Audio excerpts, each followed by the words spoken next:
Hello, everyone. Welcome back.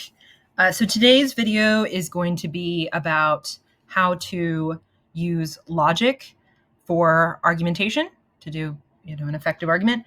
And just as important as learning how to use logic effectively is learning how to avoid what are known as logical fallacies. So we are going to go over some of the more common logical fallacies so that you know them and can avoid using them yourself, and also can avoid being hornswoggled by them or using sources that might use them. So here we go. Okay, so we have talked about this, but again, just so that we've got some context for understanding why we're covering all this. Effective arguments, and we've talked about the difference between persuasion and coercion, right? Actual persuasive arguments are built on three things equally, right? Ethos, the appeal to trust in whoever's arguing, the appeal to logic, that's logos, that's what we're going to cover, and the appeal to what's known as pathos, or the emotional appeal. So if you can't get people to care, then they're not going to do anything differently, no matter how much logic and trustworthiness you throw at them.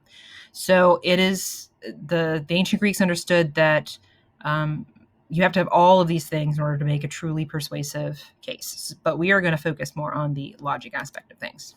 Okay, so this is obviously not an ethics philosophy class, so it's going to be a pretty rudimentary take on logic. But basically the thing to take away is that logical conclusions come from well-established and agreed upon premises. Okay, so a premise, as it says, is a proposition or assumption upon which an argument is based or from which a conclusion is drawn. So one of the games I used to play in face-to-face classes, and I wish I could do with y'all, but I can't, is I would say, I've got a fabulous offer for y'all, and it's this. I have a magic pen, and I would hold up the, dry erase marker. I have a magic pen that I will sell to one lucky person in this class for $20. Nope, strike that. It's going on sale for $19.95, right? What does this amazing magic pen do, you ask? Well, it keeps tigers away.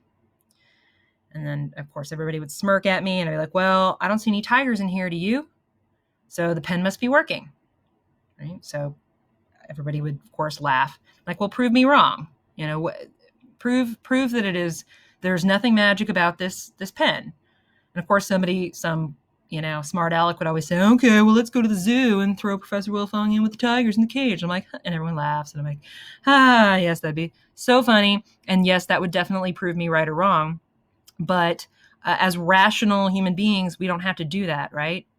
We can use the things. We don't have to load up into it. Well, we can't right now load up into a bus and go to the zoo together and see a tiger and see if the pen keeps the tiger away. We don't have to do that, right? You know already that there's nothing magic about this pen.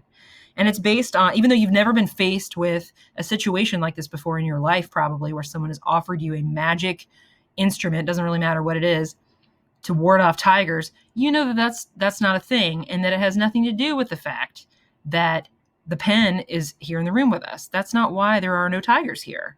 Okay, so what we do then is we work through, all right, well, what do we already know to be true, right? Well, we know that tigers are native to certain areas of the world, and of course somebody always says a place where they would never live, but yeah, they're native to Asia, right? So that's a totally different continent.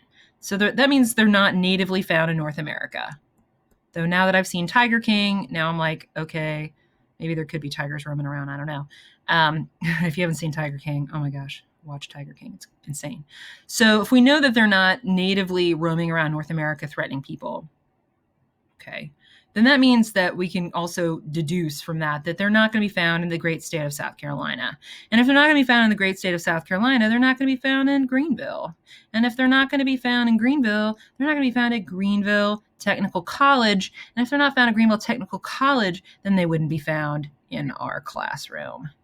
And so everyone's always like, okay, yeah, duh. But it's not. I mean, your brain did that whether you realized it or not. You were hardwired to to do these things, to scaffold existing information in your head, things you do know to be true, and put them together in new ways and draw what we call logical conclusions, right? The logical conclusion being that there's nothing magical about the pen, right?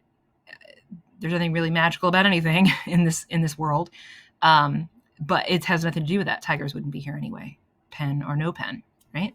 So that's the great thing that logic can do, and that's the thing that we need to use on which to build our case when making an argument. We need to agree on the premises in order to agree with the conclusion. Okay, so let's look at some examples. So consider the following. Non-renewable resources do not exist in infinite supply. So normally I'd be like, can you argue with that? And somebody would always try to, and then I'd be like, well, no, you can't, because the word non-renewable, I mean, you get somebody who always tries to argue just for fun. You know who you are. Non-renewable, I mean, it's in the name, right? It can't exist in infinite supply because it does not renew itself. It will at some point run out. So if we have to agree on that, then we have to also agree that coal is a non-renewable resource. Unless you've got a few million years to sit around and wait for the proper materials to transform into coal, which none of us does in these short lives we've been given, for our purposes, coal is not a renewable resource, which means that we don't have to dig up all the coal in the world to know what the future holds, in that coal does not exist in infinite supply. There's still coal out there to be had, but we know that it's going to run out, okay? Because it is non-renewable, and all renewable things run out. So again, the idea is that you can take the things that you already know and in some ways kind of predict the future or deal with situations that you've never encountered before by combining those things. So it can often take several premises to reach a logical conclusion. So kind of a classic one that I'll use is, all right, all monkeys are primates. Now, not all primates are monkeys, but all monkeys are primates. And all primates are mammals, right? Not all mammals are primates, but all primates are mammals. All mammals are vertebrate animals, meaning they have spines, which means that if we know all that, right, we don't have to go around and surgically open up every monkey in the world to see if it has a spine. Because, yeah, we can take these premises and safely conclude that monkeys are vertebrate animals, because all mammals are, and all primates are mammals, and all monkeys are primates. All right. So where it can get misleading is when we can't agree with a premise, like part of the scaffolding. People with blonde hair are not good at playing chess. Caitlin, I'm thinking of you, Caitlin Bardis. You know who you are. Though we got a lot of blondes in our class. So maybe you were like, but who knows? I mean, this is where in class I'd be like, hey, Caitlin, how are you at chess? And she might be like, I'm a totally amazing chess player. She might be like, I'm terrible at chess. And of course, if she's terrible at chess, I can be like, see, right? See? If people with blonde hair are not good at playing chess and Caitlin has blonde hair and Caitlin is not good at playing chess, well, there you go, right? But, I mean, she might be amazing at chess. I don't know. It doesn't matter, right? The point being that because we can't agree with the initial premise, the conclusion may just happen to be true by coincidence, but that doesn't mean we can accept it, because we can't agree with the premise on which it was based. So the entire legal system is supposed to be based on this very fundamental concept, this idea that even if someone totally did it, committed the murder, whatever, and we're like, we all know, even if that or we don't know, but just even if that person did it, if we can't convict a person based on faulty or inadequate evidence, right? So a good example of that would be the OJ trial, right? A lot of y'all are too young to have experienced that debacle, but it turned out that there was a piece of planted evidence, right, by the LAPD, who have a notorious track record for doing things like that. Look it up if you don't believe me. They planted a piece of evidence, and because of that, it completely pulled the rug out under the prosecution because that one piece, that one premise on which the case was built ruined the whole thing. And that's where the phrase, if it does not fit, you must acquit, came from. Because the glove, the bloody glove that got planted, right? They had OJ try it on in the trial, and of course didn't fit because it wasn't his glove. Well, supposedly it wasn't his glove. I don't know. But if it doesn't fit, you must acquit. So basically, it just completely destroyed the whole prosecution's case because they were basing it on a piece of evidence that was faulty. And you can't do that. So it's got to be airtight. Another thing you don't want to do is, we've all heard the phrase jump to conclusions, and this is essentially what it is, right? So if I said minimum wage should match the minimum wage should match the cost of living in society, right? And then I would say, all right, does everybody agree with that? And again, we always get those people who are like, well, and they want to like add all this extra stuff to it. I'm like, no. Like, look at the sentence. The minimum wage, like the federal minimum wage, should match the cost of living in society. Like taking out all the, baloney stuff about, well, most of the people getting minimum wage, blah, blah, blah, any of that. Like, I don't want to talk about that. I just want to say, like, is this what minimum wage should do? By legal definition, yes. Okay. By legal definition, yes. That is the definition of the minimum wage. So we cannot argue with that. Okay, we can argue about all other kinds of stuff related to the minimum wage. We can't argue that. But then if I went straight from that to, therefore, the minimum wage should be increased. All right, well, that's skipping over a pretty big piece of the puzzle here. Before I make that claim, right, that come to that conclusion that it should be increased, I have to prove that these two things don't match, right, which I have not done yet. So I can't just skip right over the premise that the current minimum wage does not match the cost of living in society. I would have to do that before I could try to make the case that one should be increased. Okay? So jumping to conclusions, don't do it. Because somebody's gonna jump into that middle spot there and bring that up if you don't. So when it comes to arguments, there are really two ways to make a case. And a lot of times students have to use both of these, but I just want to make it clear which one's which. So again, these are not like my claims. I want to say that throughout the entire argument section here, right? So just calm down if there are any statements that you don't agree with. Like, that's the idea. They're controversial statements. Like, you're not supposed to necessarily agree with them. Maybe you do, maybe you don't. It really doesn't matter. But they're debatable. That's the point. But they're not necessarily my personal beliefs or opinions. Okay, I'm leaving those out of it, which I should. So inductive reasoning is where you take a specific case, a specific instance, and from that you draw a more like general conclusion. Basically, you're saying, all right, if it worked or didn't work, whatever, in this one case, the same will be true everywhere else. So here's an example that you hear a lot from the marijuana legalization crowd these days. Legalizing marijuana has led to millions of dollars, like millions, so many millions of dollars in tax revenues for the state of Colorado. They're like cutting people checks. Like, they've got so much money, it's insane. Millions of dollars in tax revenues for the state of Colorado. Therefore, federal legislation to legalize marijuana everywhere would lead to a stronger economy overall. So, again, not my position. There's a lot of things that could be, a person could reasonably argue with this statement. That's what we're going for here. But what I'm doing here is I'm using this as part of my case that I'm making, right? So I'm saying, all right, it worked here, so there's no reason to think it won't work everywhere. But of course, first I have to prove that, yes, it did indeed work in that I have to prove this part first, right, with source support. I can't just say it and hope nobody checks into it, right? Because we will.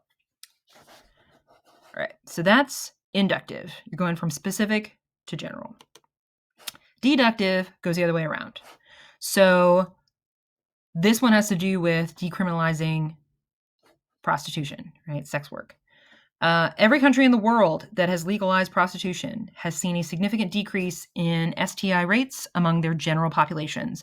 Therefore, the USA should legalize prostitution to help with its STI rate. So, again, it's like I'd have to prove the first part, right, with like source support. I have to back that up, cite my source on that. But once I could prove that to be true, then I could make the case that, all right, it's going the other way, right? It's worked everywhere else in the world. Pretend that's the world so far. So there's no reason to think that it wouldn't also work here in the USA. Okay? But again, I got to prove that it did, in fact, do those things for the world. So it's the opposite. It's saying everywhere else it worked, so there's no reason it won't work in this one specific case. So, all right. You probably have already picked up on this, but of the two, which one's the stronger case? Every day, I get in my car to leave for work at 8 o'clock. Every day, the journey takes 45 minutes and I arrive at work on time. If I leave for work at 8 o'clock today, I will be on time. Versus today, I left for work at 8 o'clock and was on time. Therefore, every day that I leave the house at 8 o'clock from this point on, I will arrive at work on time. Okay, so clearly one is better than the other, and you got to start somewhere. And that's the thing about inductive reasoning is that, I mean, sometimes that's the best you got. Something may be so new to the scene that this is all you have to work with at this point. But if you have the option, deductive is the better way to go, right? Because it's based on a much larger body of evidence. And that's much more reliable at the end of the day. Like this is a less dicey proposition here. If it's worked every other time up to this point, then one could logically conclude it's going to work today. But again, there's a first day of work for everyone, so to speak. So you try it, you see it works, and then you assume, okay, well then let's try that from here. Okay. But out of the two, deductive's the stronger one when you have the option. Okay, let's talk about logical fallacies. So the sad thing about logical fallacies is they are really effective. They work, especially if they confirm what a person already believed to be true, right? Confirmation bias, as we've talked about in the source evaluation lecture, is a very, very powerful thing. And it's something that we just all need to be aware of, that we've all got it. Like everyone's got it. You, me, everybody. And if you think you don't have it, well, then you simply are not enlightened, my good sir or madam. You're just not. Like that's the thing you have to learn about yourself, is your own limitations. So we've all got them. We're human. So logical fallacies are statements that are illogical, and even though they may sound true or reasonable, especially if they confirm something you already believe to be true, they are based on false or misleading logic. So let's take a look at some. Oh, this guy right here. I love this meme. This is a logical fallacy referee. He's fantastic. So I've actually got quite a few of those. They're really fun to use when you're arguing with people on social media. They love it. They don't, but all right. So here's an example of a logical fallacy. Toxins are unhealthy because they are harmful to the body. Okay. Well, what makes them harmful to the body? Well, they're unhealthy. They're toxins. Okay, but what makes toxins unhealthy? Well, they're bad for your body. They're toxins, right? So this is what we call a circular argument or circular reasoning, because one hand kind of washes the other, right? Toxins are unhealthy because they're harmful. Well, what makes them harmful? Well, they're toxins. What makes them toxic? Well, they're unhealthy. Well, what makes them unhealthy? They're harmful. Well, so like it doesn't really prove anything. It just goes round in circles. Okay. Circular reasoning. That's circular reasoning. Circular logic. Argument has no supporting evidence. Yeah, normally like so I do a food theme in my 101 class, so we spend a lot of time talking about this kind of stuff, toxins and whether organic food is better and like GMOs and really whether they're really evil and bad or like all that. And a lot of times, yeah, people will come in with preconceived ideas about that kind of thing, and this can be a really hard thing for them to shake because it's almost like, yeah, I mean, it's just become sort of the fabric of who they are and how they think about their consumption habits in the world. But when you ask them to actually name some specific toxins that they're concerned about or that they're trying to eliminate through like special diets and stuff, they can't name any specifically. And then they can't really give any more information than that. So this is why the whole detoxing industry is like so prolific and makes so much money because, well, it's all quackery. Because your liver and your kidneys, like that's their job, is to filter toxins out of your body. And if they're working correctly, you don't need to be like drinking special teas and shakes and doing special diets and stuff, unless a doctor advises you to. But yeah, that whole industry is a sham. And when pressed to ask what toxins you're removing exactly, they can't tell you because, yeah, they don't. It's because of this. Oh, it's things that are bad for you. Oh, okay then.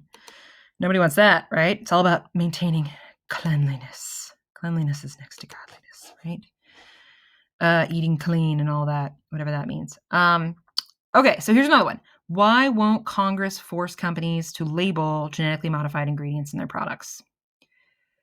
So this is what we call begging the question, because it begs the question, well, why would they? Why would Congress force companies to label genetically modified ingredients in their products? This is assuming that we all agree that GMOs equal toxic or bad, when that has yet to be proven. Okay, that is, I mean, the fact of the matter is that it has yet to be proven that GMOs have caused any health problems. Now, you can say that there are problems with GMOs, but because it's more than just like health issues and stuff. But if we're focusing just on the health aspect of things, genetically modified ingredients have not been linked to health problems that we know of. And a lot of research has been done. So, but this is assuming that we're all on the same page and that there's something inherently, like, why would you label it unless there's something inherently bad or risky or dangerous about it, right? So, yeah, this question begs a further question. Well, why would they do that? Okay. All right. So, yep, player is begging the question. Tried to assume their premise was already correct when we wouldn't necessarily all agree. Okay, so I've got a lot of GMO ones in here, y'all. So if you're like staunchly anti-GMO and this is upsetting to you, think about why that is, right? Take a step back. I used to be anti-GMO, and then I took a step back, and then I started really looking at like the flaws in the anti-GMO case, which there are many. Okay, so here's another one. This is a really common tactic as well.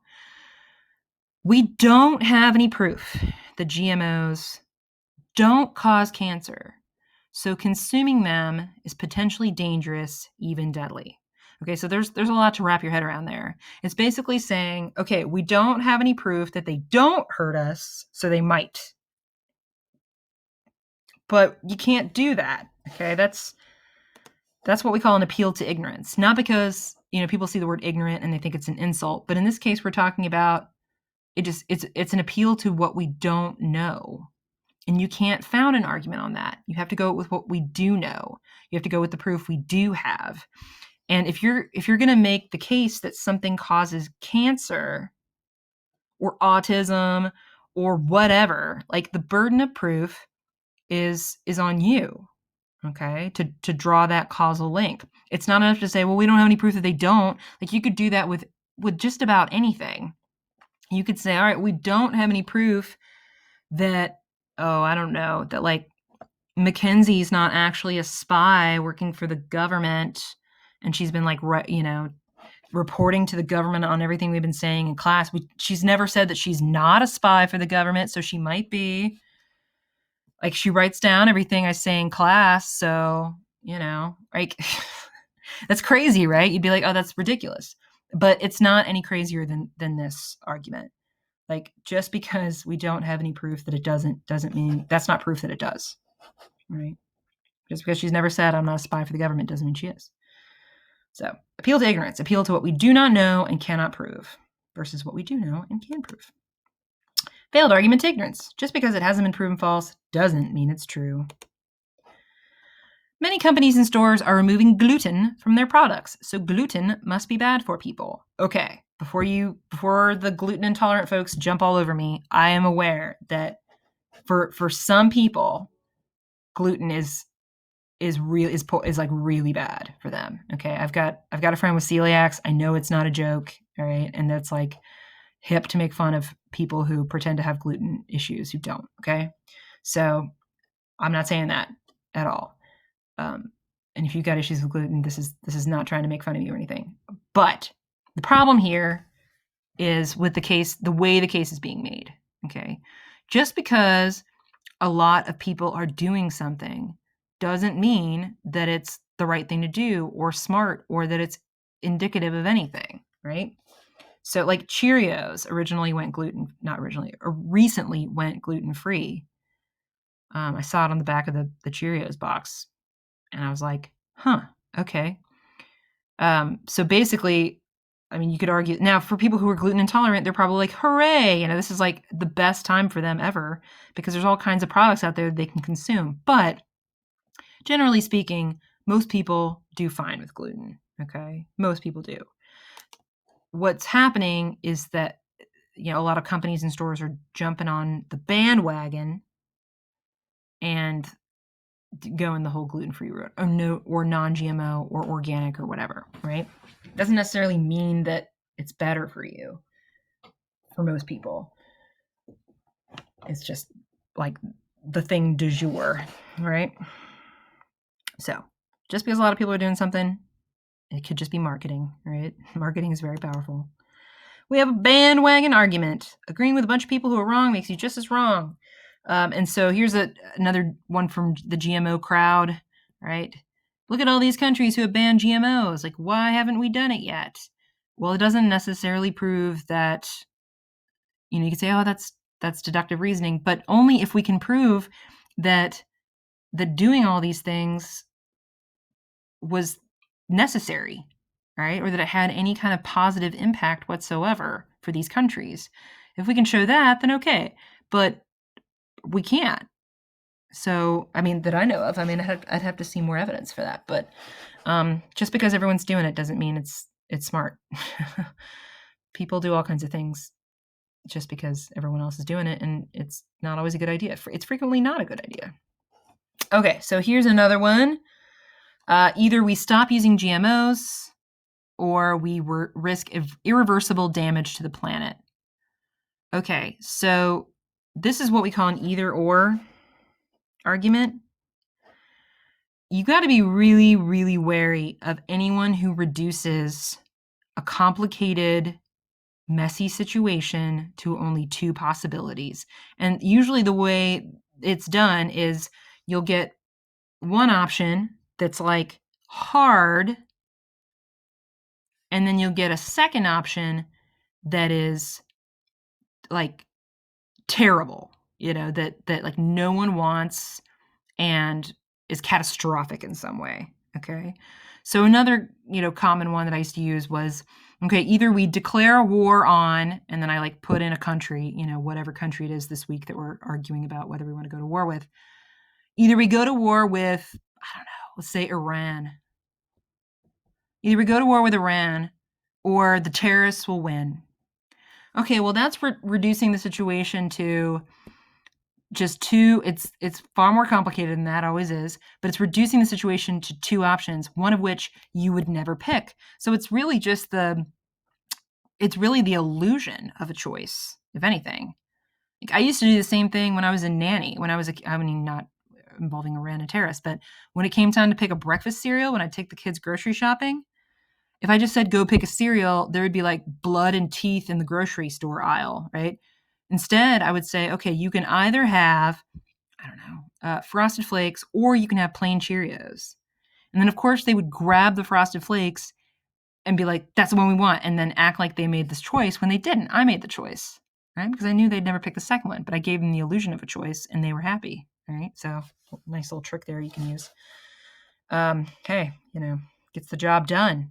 And that's a much more innocent version of this kind of argument. And unfortunately, when it comes to adults, it's usually things that are much, much more substantial than and much more complicated than serial choices. It's like whether to go to war or whether to completely transform how we do agriculture, or who knows, right? So, oops, I need to erase that. Okay, so this is just a little quote that I think captures it pretty well. Tidy stories in favor of or against GM crops will always miss the bigger picture, which is nuanced, equivocal, and undeniably messy. Transgenic crops will not solve all the agricultural challenges facing the developing or developed world, but vilification is not appropriate either. The truth is somewhere in the middle, as it always is. Okay, so that's an either-or argument. All right, so if you were a good parent, you would only feed your children organic food. Okay. That right, yeah, that kind of statement like sends shudders down the spine of any parent, but unfortunately it works pretty well. And a lot of the times it's implied. And that's the problem is that it's really effective because kids don't come with instruction manuals, and you're constantly worrying about whether you did it right or not, whether you're doing it right or not. It's pretty fraught. And so this kind of thing, or the implication of this kind of thing, is really, really powerful. But this is what we call an ad populum argument. So that's Latin. It's an appeal to what's popular, or it's appeal to labels. So in this case, the label of being a good parent. Like, no one wants to be labeled as a bad parent. The fear of that is really strong, okay? Whether it's internally or externally. And so ad populum is this kind of, if you were a such and such person, you would do this.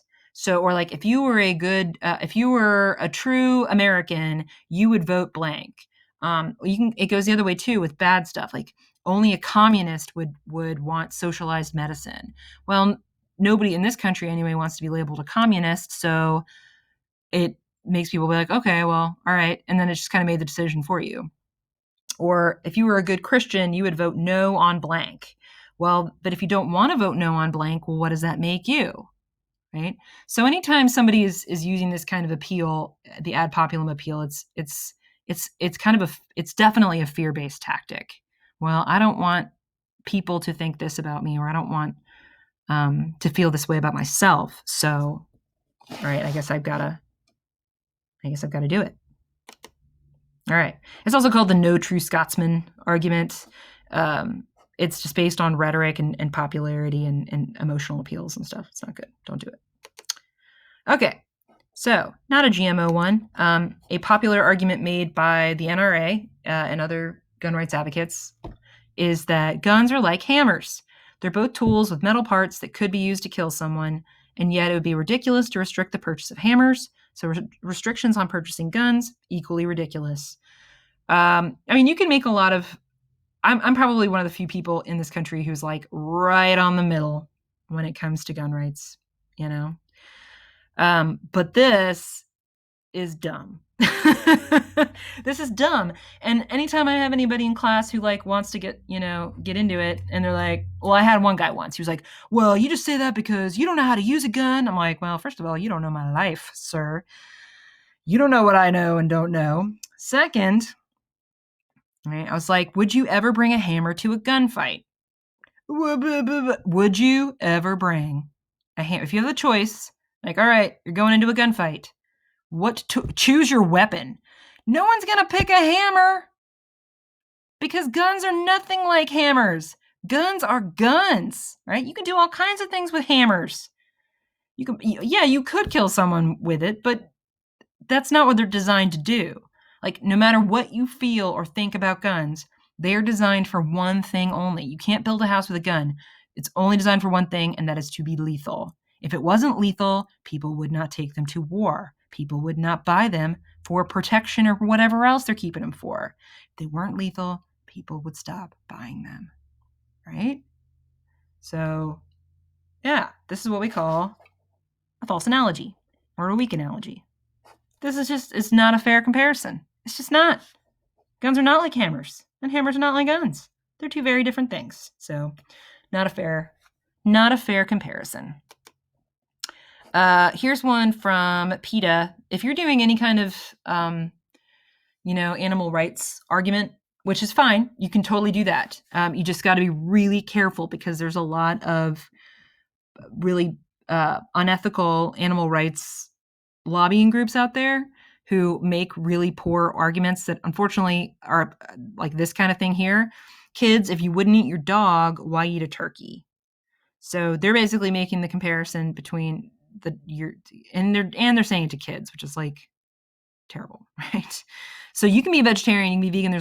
There's so many good arguments for treating animals better than we are.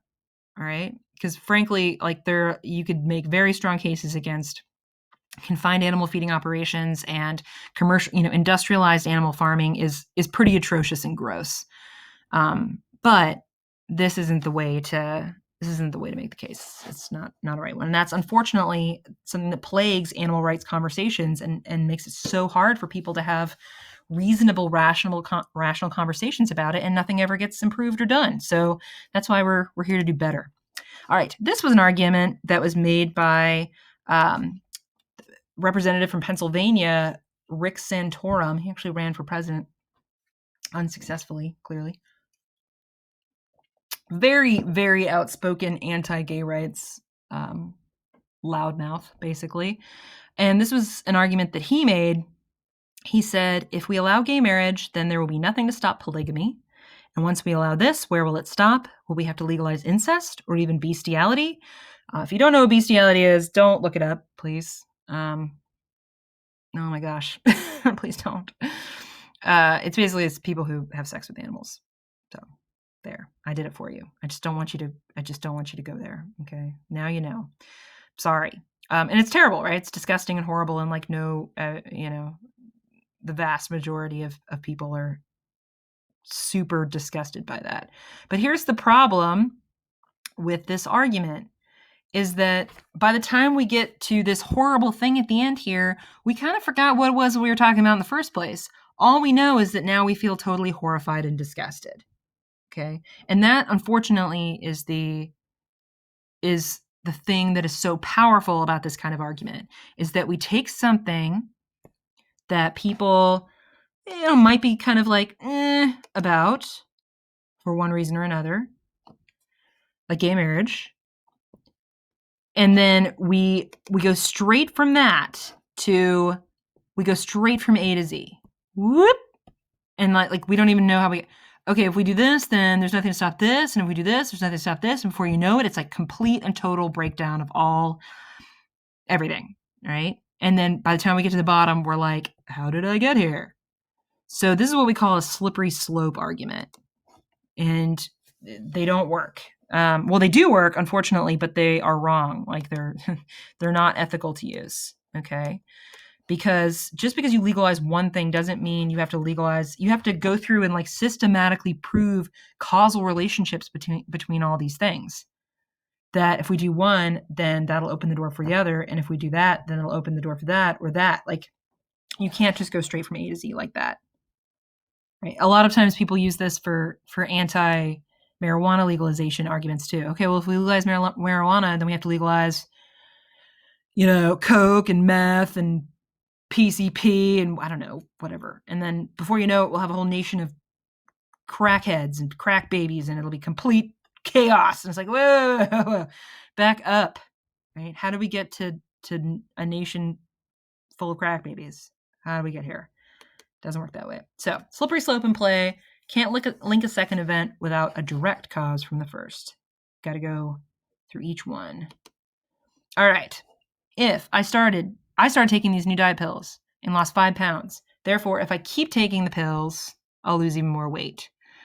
Okay. So this is based on this. We do this kind of thing all the time, and it's hard not to because our brain is hardwired to do this. But we have this idea that, okay, event A happened, in this case, diet pills. Event B happened after that, right? Losing 5 pounds. Therefore, A must have caused B to happen. That's what we call the post hoc ergo propter hoc. It's a long Latin name. All you got to remember is post hoc, which basically means after this, therefore because of this.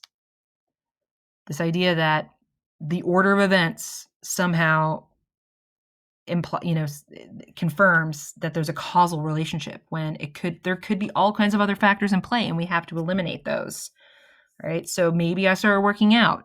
Maybe I started dieting. Maybe I started doing all these other, who knows? Maybe I got a stomach flu and threw up for a solid week. Who knows? We have to eliminate all those other things before we can say definitively that it was the pills that caused the weight loss. Okay. Also, the thing about how most diet pills work, if you're buying them off the TV or Walgreens or whatever, they're really just diuretics. Which means they make you pee more.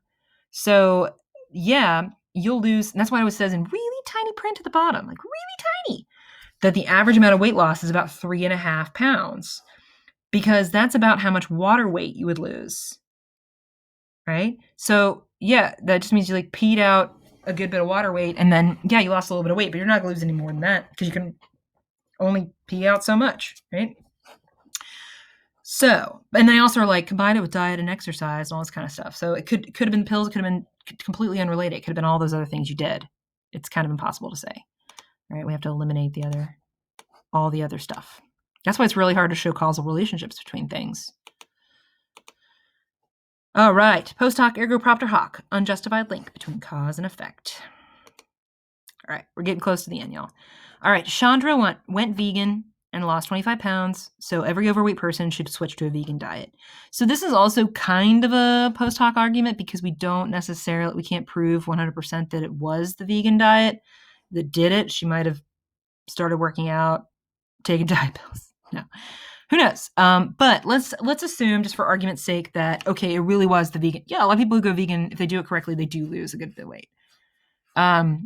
But the problem here is saying, all right, just because it worked for Chandra, just because she had success with it, doesn't mean that it'll work for everybody. Okay, so this is what we call a sweeping generalization, right? Just because it worked for one person doesn't mean it's going to work for everybody. And this right here is why y'all are not allowed to bring in personal experience as evidence in your argument, because just because it worked for you or is true for you doesn't mean it's going to be true for everybody. And what if it was not? What if somebody else had the exact opposite experience? So one of the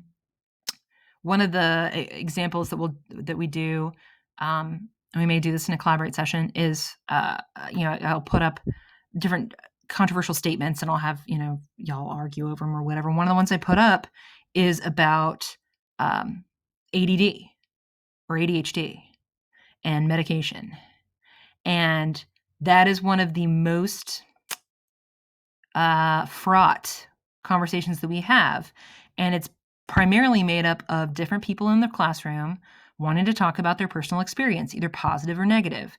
You'll usually get at least one person, maybe two, maybe 10, who knows, who say getting put on medication for ADHD was a godsend for me and it completely transformed my life. I would be lost without it. And you'll always have at least one or two other people who will say, either for them or for someone else, that it was a terrible thing and that it caused all kinds of problems for them. So who's right? Whose experience is worth more in that? Whose do we listen to? Whose wins? Well, that it doesn't work that way, right? So that's why it's you can't use something that's from your personal experience. We got to go with larger numbers than that. All right. Hasty generalization. Not enough numbers on the field to represent the whole. Okay, last one, and then we're done. Oprah. Now, don't get it twisted. Oprah's amazing. Okay, so this is not about making fun of Oprah. Oprah says that the best kitchen appliances come from KitchenAid. Okay, so Oprah, amazing, right? Has established a media empire. She has her own magazine, right? And she's on every cover. She's amazing. And then every year, around right around Christmas time, the Oprah magazine will put out a list of Oprah's favorite things. So if you're not sure what to get your loved ones, she's got, here are the things that Oprah loves. And so Oprah says the best kitchen appliances come from KitchenAid. Okay, here's the problem though. Oprah's not a chef, right? Like, who cares what appliances she thinks are the kitchen appliances? I mean, how much cooking do you think Oprah really does? I guarantee you it's not a whole lot, because when you're Oprah, you got other people cooking for you, right? That's the perk. She's got a whole team of people who cook for her. She's got her own farm. She's not out there hoeing the potatoes or anything. She's got other people to do that for her, right? She's got her own organic farm. So when you're Oprah, you don't have to trouble yourself with things like that. Okay. So she may be famous, but that doesn't mean she knows any more than I do or you do or anybody else does about what kitchen appliances is the best, because she's not an expert in that.